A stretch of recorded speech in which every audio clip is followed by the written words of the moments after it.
Hello everyone, welcome back. It's April 10th, 2021, and today's video is about the humble and delicious ramp, which is sometimes called wild garlic, wild onion, because they grow wild all over the place. If you're somewhere where they're native, which is a lot of the Northeast, a lot of places down south, these things are a sure sign of spring. They're a very early crop, and they're a great crop to plant in your yard. So we're going to talk a little bit about them and show you our different places that we have them growing.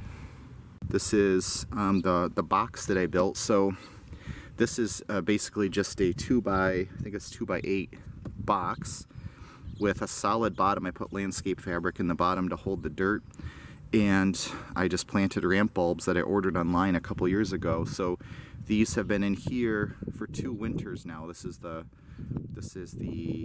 third spring for these, so they're starting to get to where you can harvest them now. They're really flavorful. Some people call them wild garlic because they do taste like garlic. They're sort of like a combination between garlic and scallions. They're extremely potent in terms of how strong they taste, so you don't need a lot of them, which is nice, but they're a really cool crop. They're pretty much bulletproof. Nothing bothers them. They're native, so you probably have seen them growing wild in the woods and just didn't know exactly what they were if you don't recognize ramps. But these are a very high dollar crop. I mean, if you buy them in the grocery store, they might be $20 a pound. So that sort of set people into the whole wild foraging to try to collect bags and bags of them. But you really want to be careful because you don't want to decimate your wild population of them. But once you get them growing at home, you know, just what you do is just harvest a couple here and there, and that way the bulbs divide like most bulbs. You can kind of see right here is a good example. That bulb is divided and made 3 different plants. And so if you pull one of those and leave the other 2, you're still going to have that clump.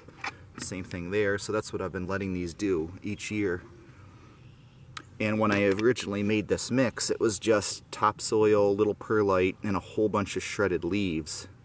And every year I bury this in shredded leaves from the yard to try to mimic their natural environment. These grow in the woods, you know, underneath trees, so they're used to a lot of leaf mulch.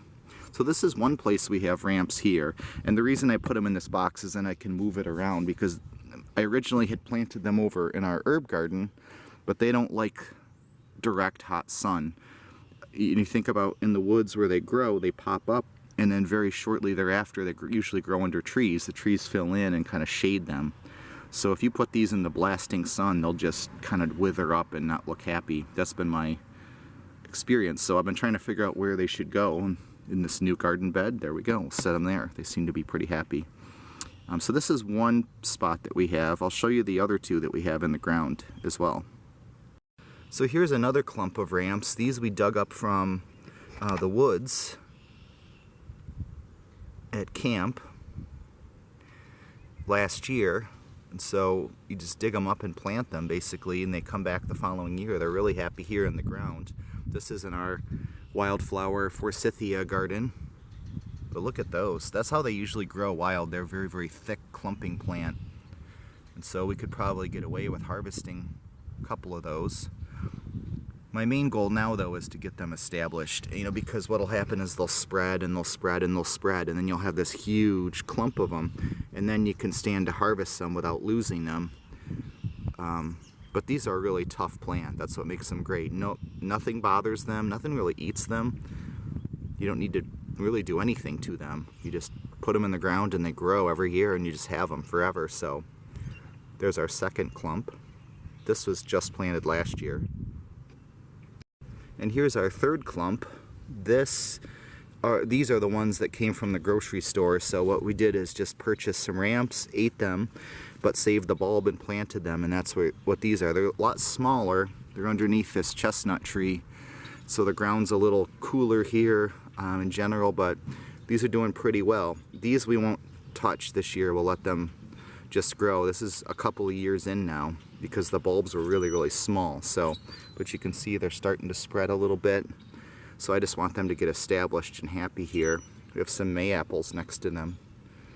So they're a nice shady, cool spot. So thank you for watching our ramp video. If you enjoy our content, please subscribe for more updates from the garden.